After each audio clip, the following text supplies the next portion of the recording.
성경에는 아직 오지 않은 사건을 미리 보여주는 이야기들이 있습니다. 목사님들이 몇 차례 이야기하신 것처럼 우리는 이것을 모형론이라고 이야기하기도 하고요. 예표라고 이야기하기도 합니다. 하나님이 어떤 사건을 통해서 앞으로 이루어질 더 큰 구원을 앞서서 보여주시는 것을 이야기하죠. 그 예표 중 대표적인 이야기가 오늘 같이 읽으셨던 광야에서 일어난 놋뱀의 사건입니다. 이 이야기는 단순한 기적이 아니라 훗날 십자가에서 이루어질 구원을 미리 보여주는 그림이라고 할 수 있습니다. 출애굽 이후에 이스라엘 백성들은 광야로 들어섰습니다. 하나님은 그들을 홍해에서 건져내셨고 마실 물도 주셨고 또한 만나와 메추라기로 먹을 것도 제공하셨습니다. 그럼에도 불구하고 이스라엘 백성들은 하나님을 향해 이것으로는 부족하다, 나에겐 더 필요하다라고 이야기하며 끝없이 원망하기 시작합니다. 심지어 이집트에서 노예였던 시기가 더 좋았다라고 해석하기도 하죠. 그들의 원망은 단순한 감정이 아니라 하나님을 적극적으로 거부하는 태도였고 하나님이 주신 삶을 부정하는 죄였습니다. 그때 하나님께서 이스라엘의 진영에 불뱀을 보내십니다. 사람들은 뱀에 물리고 몸에 독이 퍼지고 하나둘씩 죽어가기 시작합니다. 많은 이들이 불뱀에 물려 죽어가자 백성들은 이 일이 자신들의 죄와 불평 때문이라는 것을 깨닫게 됩니다. 그리고 긴급하고 가난한 마음으로 모세에게 나와서 이렇게 고백합니다. 우리 민수기 21장 7절의 말씀을 같이 한번 읽어보면 좋겠습니다. 백성이 모세에게 이르러 말하되 우리가 여호와와 당신을 향하여 원망함으로 범죄하였사오니 여호와께 기도하여 이 뱀들을 우리에게서 떠나게 하소서. 모세가 백성을 위하여 기도하매 백성들이 이렇게 마음을 돌이켜 자복하면서 나아오자 모세는 그들을 위해 하나님께 기도하기 시작합니다. 그리고 하나님은 그 기도를 들으시고 불뱀을 만들어 장대에 매달고 그것을 보게 하라는 뜻밖의 명령을 내리십니다. 그리고 모세는 하나님의 명령을 준행하여 불뱀의 형상을 띤 놋뱀을 만들어 그것을 진영 가운데에 세웁니다. 여기서 한 가지 질문이 올라옵니다. 다른 방법으로도 충분히 고치실 수 있는 분이 왜 굳이 놋뱀이라는 재료를 사용해서, 불뱀이라는 재료를 사용해서 이스라엘 백성들을 고치고 계시는 것일까요? 그 이유는 백성들에게 놋뱀을 바라보며 자신들이 받았던 심판을 떠올리게 하기 위함이었습니다. 그리고 그것을 통해 그들이 왜 이 고통을 겪게 되었는지, 왜 불뱀이 그들을 물었는지 선명하게 기억하게 하기 위해 하나님께서는 이 놋뱀이라는 방법을 사용하고 계신 것입니다.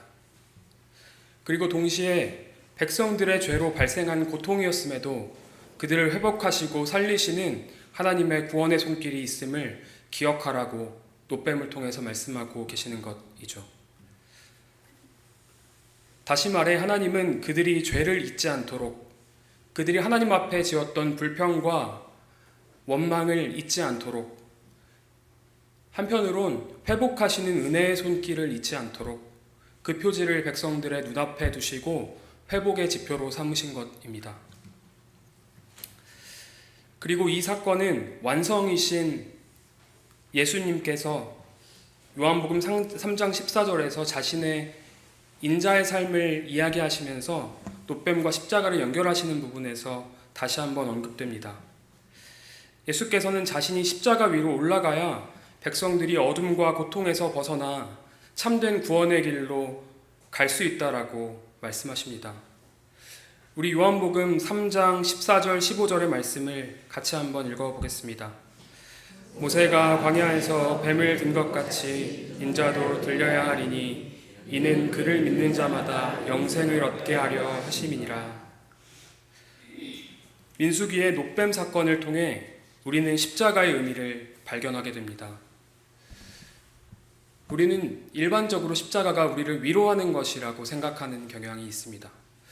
그렇지만 십자가의 본래 의도는 우리를 위로하는 것이라기보다는 우리의 죄를 폭로하고 그 안에서 하나님의 은혜가 스며들게 하는 것에 있습니다. 우리의 죄가 철저히 폭로될 때에만 하나님께서 주시는 은혜가 우리의 삶 안으로 들어와 우리의 삶을 위로하게 되는 것이죠. 십자가는 우리를 철저히 무너뜨리고 다시 싸매는 하나님의 신실함입니다. 이 이미지를 가지고 오늘 본문을 살펴보시면 좋겠습니다. 우선 마가복음에는 이 사탄의 통치라는 내용이 굉장히 많이 나옵니다. 다른 복음서들에 비해서 유난히도 사탄에 관심이 많은 복음서죠. 크게 세 가지의 모습으로 나타나는데요. 첫 번째는 직접적인 영적 세력입니다. 마가복음은 귀신을 축출하는 장면이 유난히 많이 등장합니다. 1장에서는 회당의 더러운 귀신을 예수께서 내쫓으시고 5장에서는 군대 귀신을 내쫓으시고 7장에서는 수로보니게 여인의 딸을 고치신 사건이 등장합니다.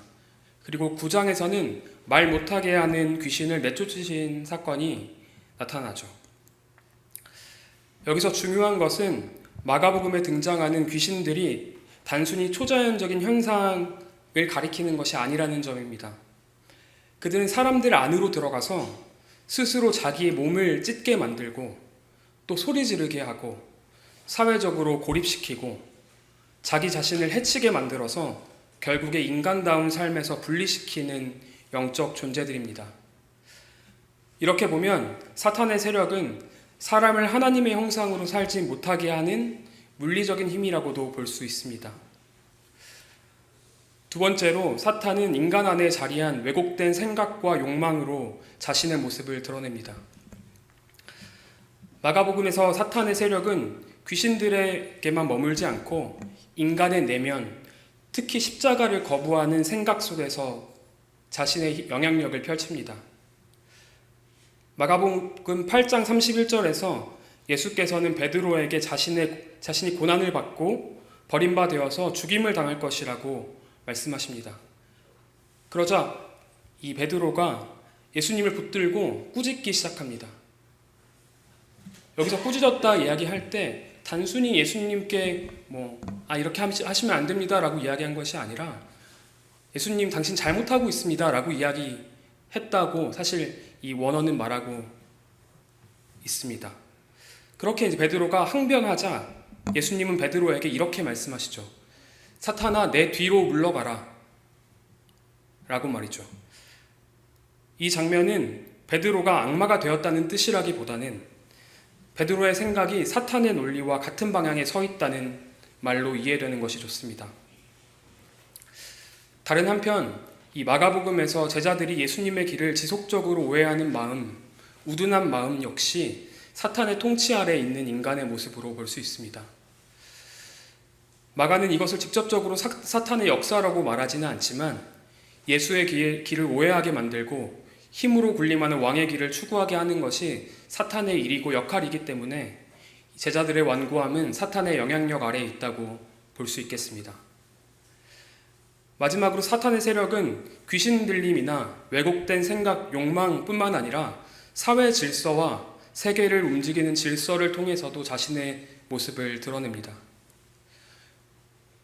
성도 여러분들 다 아시는 것처럼 안식일 논쟁, 정결 논쟁, 죄인과 함께 식사하는 문제에 있어서 종교 권력자들은 한 사람의 생명보다 체제를 유지하고 법을 지키는 것에 몰두했습니다. 이들은 겉으로는 경건한 척했지만 실제로는 자신의 명예와 유익을 위해 생명을 억압하고 자비보다는 규범을 우선시하고 하나님의 뜻을 적극적으로 방해하는 이들로 등장합니다. 반대로 예수님의 사역은 한 생명을 살리는 일이 하나님의 뜻이고 목적임을 명확하게 우리에게 보여줍니다. 그리고 결정적으로 오늘 마가복음 15장에서 사탄의 질서는 더욱 선명하게 드러납니다. 예수님의 십자가는 빌라도의 정치적인 계산, 군인들의 조롱, 대제사장과 서기관 장로들의 정치적 결탁, 군중들의 심리를 이용한 정치적 선동으로 체계적인 결합을 통해서 이루어진 부조리한 사건입니다. 이렇게 한번 가정해 볼 수도 있겠습니다. 그들 중 누구 하나라도 이 질서가 잘못되었다고 선언했다면, 지금 우리가 죽이고 있는 이 사람이 무고한 사람이라고 주장하는 이가 있었다면 예수의 십자가는 일어났을까요? 아마 오늘 함께 기록되었던 이 말씀은 다르게 기록되었을 거라고 생각합니다. 그런데 그들 중 누구도 이 사건의 부조리함에 대해서 언급하지 않습니다. 왜 아무도 그 사건의 부조리함에 대해서 언급하지 않았던 것일까요? 브라질 로마 가톨릭 교회의 대주교였던 도멜더 까마라는 이런 말을 남겼습니다. 굉장히 유명한 말인데요. 아마 한 번쯤 보신 적이 있으실 것 같습니다. 제가 한번 읽어보겠습니다. 내가 가난한 이들에게 먹을 것을 나눠주게 하자 사람들은 나를 성인이라 불렀다. 그런데 가난한 이들에게 왜 먹을 것이 없는지 따져 물으니 사람들은 나를 공산주의자라고 부른다. 크던 작던 공동체의 구조와 질서를 유지하는 것은 실제로 굉장히 중요한 일입니다. 예인교회에도 예인교회의 질서와 법이 있고 거기에 따라 준행하는 것은 공동체를 지키는 데 큰 유익이 되는 일이기도 하죠. 그러나 만일 그 질서와 구조가 누군가를 죽이는 결과를 낳고 있다면 우리 중 누군가는 그 부조리에 저항해야만 합니다. 그러나 까마라의 말처럼 기존 질서가 낳는 부조리에 저항하는 일은 결코 쉬운 일이 아닙니다. 그 길은 사람들로부터 미움을 받을 수 있는 길이며 나 역시 또 다른 피해자가 될 수 있는 길이기 때문입니다.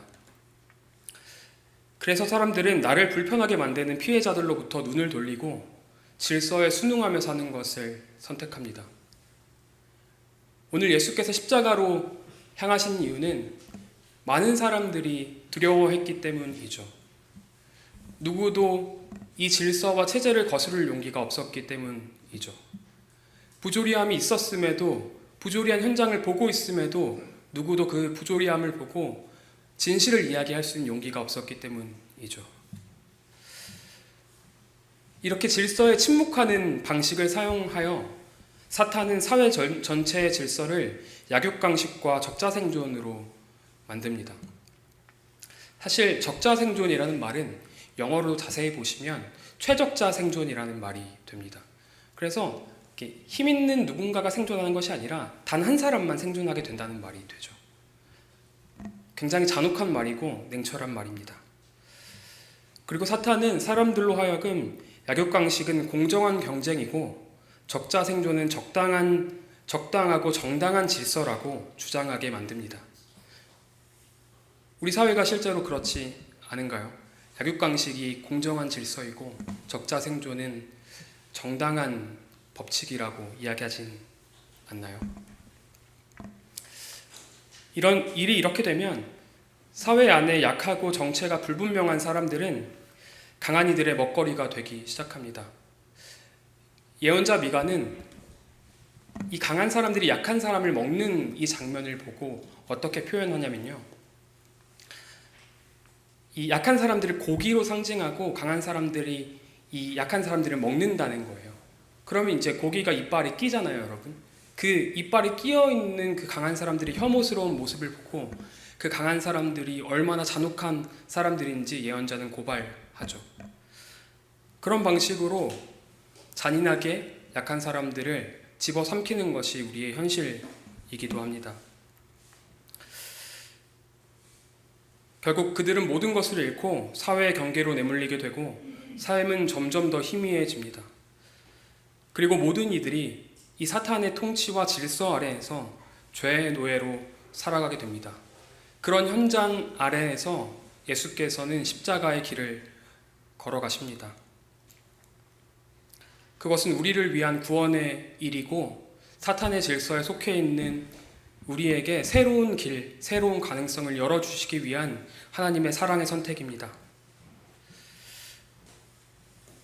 이젠 이런 사탄의 통치와 잔혹한 세계 질서를 누구보다 잘 아시는 예수께서 그 통치 체제의 민낯을 드러내시고 하나님의 통치 안으로 우리를 부르시기 위해 담담하게 십자가의 길로 걸어가십니다. 군인들은 예수님을 골고다라 하는 장소로 데려갔습니다. 이곳은 당시 사형 집행장이었는데요. 그랬기 때문에 그곳에는 해골들이 나뒹굴었고 시체 썩은 내가 진동했습니다. 그리고 십자가형이 자주 일어나는 장소였기 때문에 그 썩은 시체를 먹으려고 동물들이 많이 머물던 장소이기도 했죠. 상상해 보시면 굉장히 지독한 장소구나라고 생각해 보실 수 있습니다. 그곳에 예수께서 도착하시자 군인들은 모략을 섞은 포도주를 예수께 건넵니다. 사실 이 모략을 섞은 포도주는 십자가형을 당하는 이들에 대한 일종의 자비였습니다. 이 포도주를 마시면 적당히 취기가 돌고 몸의 통증이 완화되기 때문이죠. 예수께서는 이런 자비를 받으실 법도 한데 이 잔을 거절하십니다. 그분은 있는 그대로 그들의 잔혹함을 받아내기로 결정하시고 우리의 죄과를 담당하기 위해 어떠한 고통도 감내하기로 결정하신 것이죠. 이런 와중에 군인들은 예수의 옷을 나누어서 누가 어느 부분을 가질까 제비를 뽑고 있습니다. 당시에는 옷이 꽤나 비싼 이 물건에 속했는데요. 그랬기에 사형수의 옷을 누가 갖는지는 군인들에게 꽤나 중요한 이슈였습니다. 재산 분리기가 가능했던 거죠. 문제는 피를 철철 흘리면서 죽음을 향해 가는 사람을 앞에 두고 자신의 재산을 불리고 이익을 추구하고 있는 이들의 잔인함이었습니다. 한쪽에는 예수가 피를 흘린 채로 반쯤 십자가에 못 박혀 있는데 이들은 자신의 유익을 위해서 제비뽑기를 하고 있었던 것이죠. 그 잔인함이 느껴지시나요? 무고한 한 사람의 생이 끝자락에 도달했는데도 힘을 추구하는 이들은 여전히 자신의 이익만을 생각합니다. 일종의 놀이처럼 그들은 이 일을 즐기고 있는 것만 같습니다. 그리고 오전 9시가 되어 그들이 예수님을 십자가에 못 박습니다. 그리고 그의 혐의를 기록하는 패에 유대인의 왕이라는 타이틀을 적어 넣습니다. 이미 이들은 마가복음 15장 17절 18절에서 예수를 유대인의 왕이라고 조롱하며 왕의 상징인 자색옷을 입히고 가시로 된 면류관을 씌운 후에 그를 조롱했습니다. 그렇기에 군인들이 이렇게 유대인들의 왕이라고 적은 이유는 그를 조롱하고 능멸하기 위함이라는 것을 우리는 알 수 있습니다. 그렇게 예수님은 군인들에게 철저히 능멸당하신 채로 2명의 반역자들과 함께 십자가에 못 박히십니다. 예수님은 로마를 향해 어떠한 반역도 행하시지 않았음에도 반역자와 같은 반열에 서시는 것이죠. 그분이 십자가에 못 박히시자 그곳을 지나가던 사람들이 두 눈을 부릅뜨고 예수를 비방했고 제사장들과 서기관들 역시 그를 비방했다고 성경은 기록합니다. 그리고 심지어 옆에 있었던 두 반역자들 역시 예수를 조롱하고 비방했습니다. 이렇게 3번의 비방이 등장하는데요. 마가복음의 저자는 이 비방하다라는 동사를 각기 다른 헬라어로 사용합니다. 그 이유는 다른 형태의 동사를 사용해서 그들이 예수를 얼마나 극도로 비방하고 조롱했는지를 보여주기 위한 문학적인 기법이라고 할 수 있습니다. 그 잔혹함과 치열함 그리고 어두운 그 장면들을 한번 떠올려 보시죠. 얼마나 고독하게 예수가 홀로 그 길을 걸어갔는지 한번 상상해 보시죠. 심지어 그들은 이렇게까지 말합니다.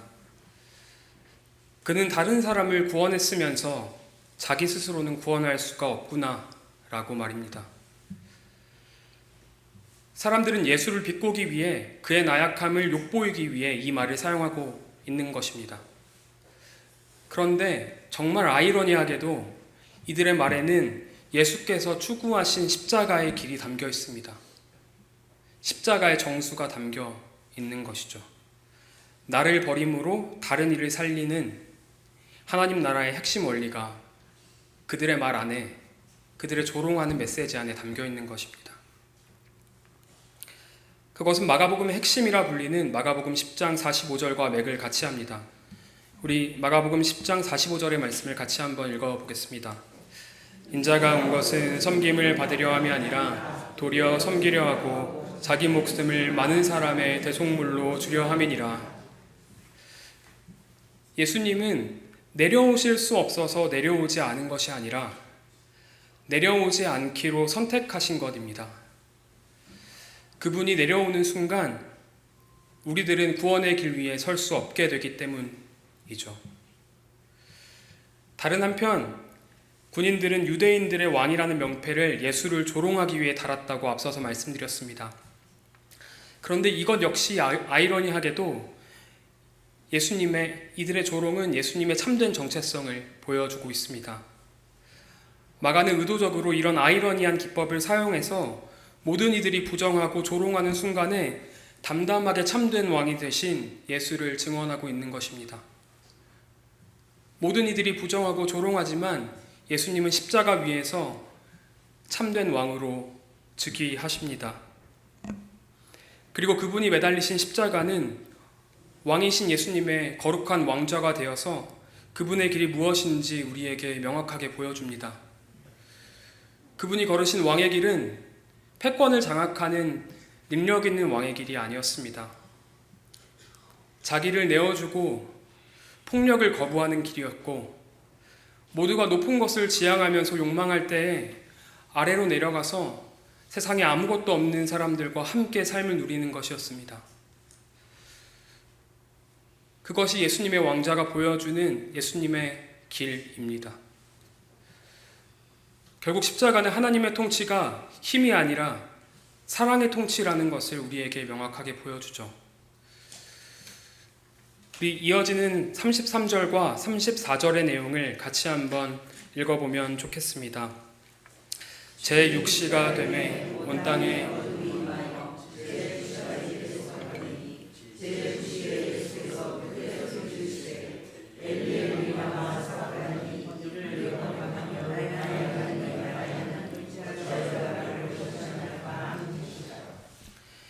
예수께서 십자가에 매달리신 지 3시간이 지나서 오후 12시인 정오가 되었습니다. 그때 마가복음의 기자는 온 땅에 어두움이 임했다라고 보고합니다. 사실 요엘 2장 1절과 2절 말씀을 보시면, 혹은 아모스 8장 9절 10절의 말씀을 보시면 여호와의 심판의 날에 전 세계가 어둡게 될 것이라고 예언자들이 예언했던 장면들을 확인하실 수 있습니다. 우리 같이 아모스 8장 9절의 말씀을 읽어보면 좋겠습니다. 여호와의 말씀이니라. 그날에 내가 해를 대낮에 지게 하여 백주의 땅을 캄캄하게 하며. 이렇게 보면 오늘 말씀 33절에 온 땅에 어두움이 임하였다는 말은 여호와의 심판의 날이 시작되었음을 이스라엘 백성들에게 하나님께서 보고하시는 말이 되는 것이죠. 여기서 중요한 것은 하나님께서 무엇을 심판하고 계시는지에 대한 문제입니다. 전통적으로는 하나님께서 사람의 모든 죄를 짊어지신 예수를 심판한 것이라고 이해해 왔습니다. 그런데 마가복음의 맥락상 이 부분을 자세히 읽어보시면 오늘 말씀은 조금은 달리 해석될 수 있습니다. 하나님께서는 예수를 심판하고 계신 것이 아니라 오히려 참된 왕을 죽인 사탄의 질서, 인간의 욕망과 그릇된 생각들, 폭력으로만 유지되는 세상에 대한 심판을 내리고 계시는 것이죠. 온 땅에 어둠이 임했다는 것은 하나님께서 무고한 예수를 대변하시고 그를 죽인 사람들에게 엄벌을 내리시는 장면이라고 이해할 수 있겠습니다. 그리고 제9시인 오후 3시가 되자 예수께서는 큰 소리를 지르십니다. 나의 하나님, 어찌하여 나를 버리십니까? 라고 말이죠. 모든 사람들이 무고한 예수를 버리고 떠나고 유기한 자리에서, 누구도 그의 무고함을 대변해주지 않는 그 십자가의 자리에서 예수는 하나님의 침묵마저 경험합니다. 예수의 마지막 외침은 거대한 세상의 질서 속에서 하나님의 뜻을 선택한 이들이 겪게 되는 외침입니다. 우리는 나를 비우라는 하나님의 뜻을 따라 그 길을 선택해 왔습니다. 그러나 그 과정에서 때때로 우리는 유기당하고 버림받은 것만 같습니다. 하나님의 뜻을 따라 몸부림쳤건만 나에게 주어진 것은 한 줌의 흙뿐인 것을 볼 때 우리는 좌절하죠. 그때 우리는 오늘 본문에 예수께서 하신 외침의 진정한 의미를 발견하게 됩니다. 그 의미는 하나님의 정의가 나에게 또한 우리에게 임하여 달라는 간절한 울부짖음입니다. 여전히 사탄의 통치와 세상 질서 속에서 살아가는 우리가 하나님의 사랑의 통치를 따라 살아갈 수 있도록 도와달라는 간절한 열망이고 부르짖음입니다. 예수께서는 이 간절한 열망을, 부르짖음을 남기신 후에 숨을 거두셨다라고 마가복음은 기록하고 있습니다. 그때 성전의 장막이 둘로 나누어지게 됩니다. 성전의 장막이 찢어짐과 동시에 우리에겐 새로운 세계의 가능성이, 새로운 삶의 가능성이, 구원의 길이 열리게 됩니다. 하나님의 사랑의 통치가 우리 삶에 실현되는 그 가능성 말이죠. 예수님의 십자가 죽음과 함께 우리를 사로잡았던 사탄의 세력은 그 힘을 철저하게 잃어버렸습니다. 세상의 질서의 폭력성 역시 모두 탄로났습니다. 힘을 가진 사람들은 자신들의 폭력성을 은폐하고 자신의 힘을 곤고하게 만들려 하지만 예수의 십자가는 그들의 폭력성이 얼마나 잔혹하고 지독한지를 철저하게 우리에게 보여줍니다. 그리고 그 가해자의 자리에 우리도 있습니다. 그리고 그 질서가 무너지는 그 자리에서 하나님은 우리 안에, 또한 교회에, 이 세계 안에 하나님의 통치를 심으십니다. 이제 예수님의 사역과 죽음을 통해 그 사건을 지켜본 이들의 마음에 깊은 울림이 퍼져나가기 시작합니다. 그중 가장 먼저 반응했던 사람은 오늘 본문 39절에 등장하는 로마 백부장입니다. 우리 39절의 말씀을 같이 한번 읽어보면 좋겠습니다. 예수를 향하여 섰던 백부장이 그렇게 숨지심을 보고 이르되 이 사람은 진실로 하나님의 아들이었도다 하더라. 로마의 백부장인 그는 힘에 복종하는 것이 익숙한 사람입니다. 군인이었기 때문이겠죠. 또한 그는 권력의 의미를 아는 사람이고 로마 황제에게 속한 인물입니다. 그런데 그런 그가 자신이 당연하게 받아들였던 진실과는 다른 고백을 오늘 본문에서 하고 있는 것입니다. 당시에 로마 사람들에게 하나님의 아들은 황제 한 사람밖에 없었습니다. 그런데 여기서 백부장이 황제에게 해당되는 그 칭호를 십자가에서 무력하게 죽은 예수에게 남기고 있는 것이죠. 어떻게 보면 이것은 백부장이 일종의 반역을 하고 있는 장면으로도 이해가 될 수 있습니다. 그런데 그는 이렇게까지 하면서 예수를 하나님의 아들이라고 고백할 수밖에 없었던 것입니다. 자신의 눈앞에서 벌어진 예수의 죽음이 자신의 가치와 자신의 세계를 무너뜨리고 자신의 삶의 경계를 깨뜨렸기 때문이죠. 예수의 삶과 죽음이 무엇이길래 그토록 단단해 보이는 백부장의 생각과 가치 그리고 삶 전체가 무너진 것일까요? 마가는 무엇이 백부장을 무너뜨렸는지 구체적으로 설명을 달지는 않습니다. 그러나 여기서 확실한 것은 예수의 십자가가 백부장의 존재를 무너뜨렸다는 것입니다. 이와 같이 십자가는 우리의 존재 역시 무너뜨립니다.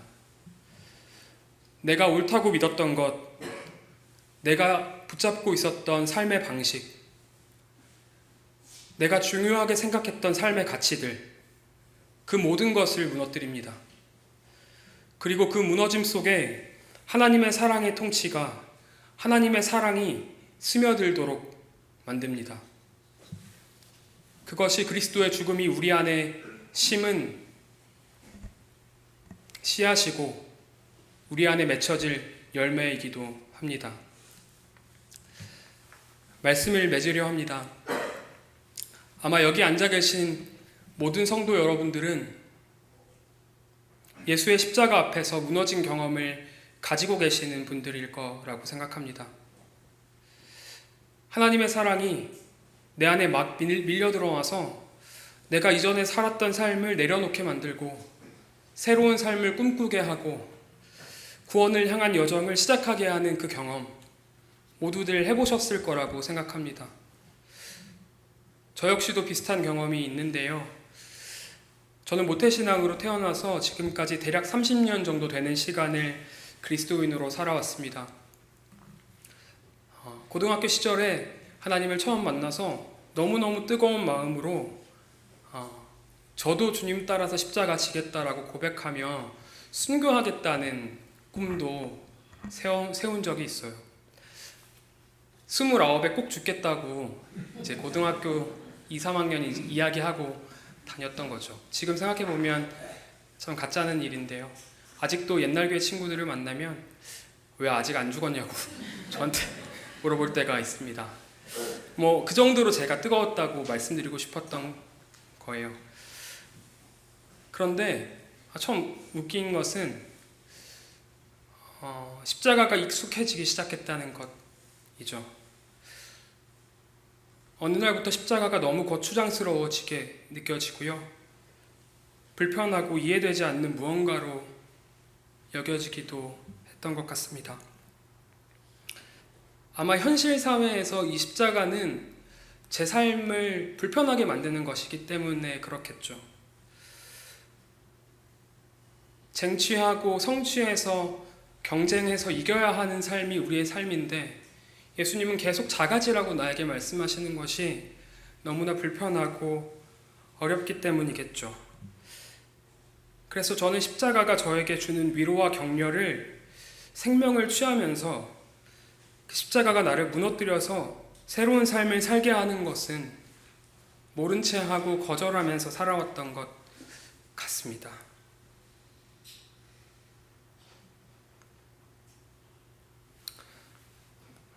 그냥 편하게 그냥 남들과 똑같이 살면 좋겠다는 마음이 제 안에 은밀하게 드리웠던 것 같습니다. 마음이 식은 거죠. 십자가가 익숙해진 거죠. 말씀을 준비하면서는 십자가를 직면하고 싶지 않은 그 십자가 앞에서 다시금 무너지고 싶지 않은 제 모습을 발견하는 것이 꽤나 힘든 일이었습니다. 성도 여러분들은 어떠신가요?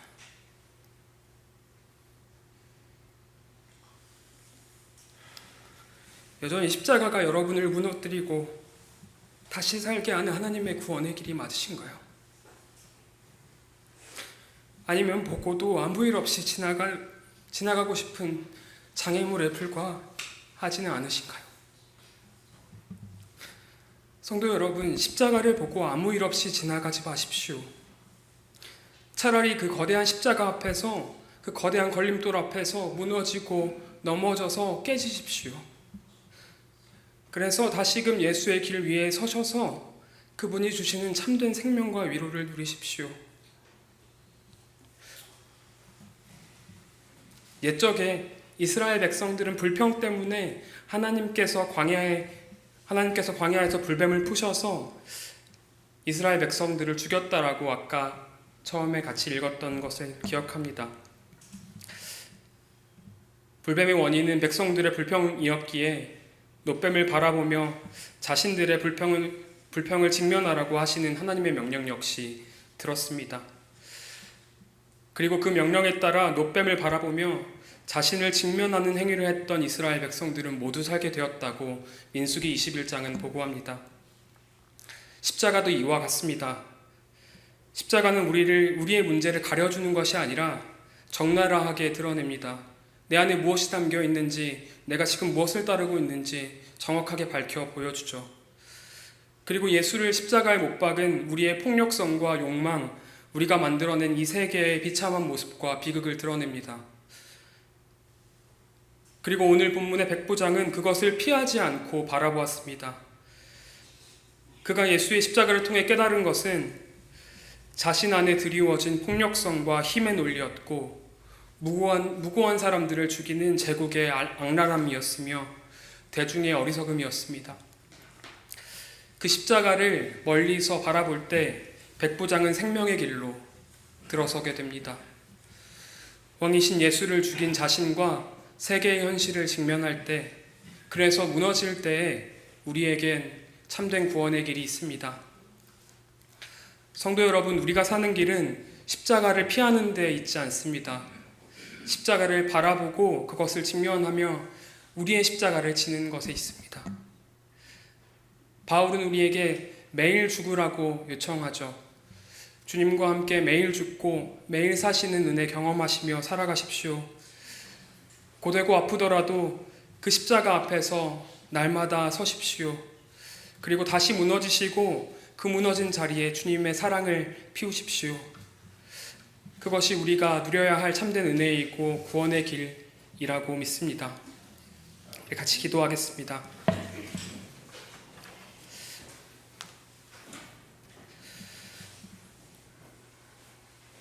하나님 아버지, 광야에서 놋뱀을 바라보게 하시며 백성들로 하여금 자신의 죄를 직면하게 하셨던 것처럼 오늘 우리도 십자가 앞에 서게 하시니 감사합니다.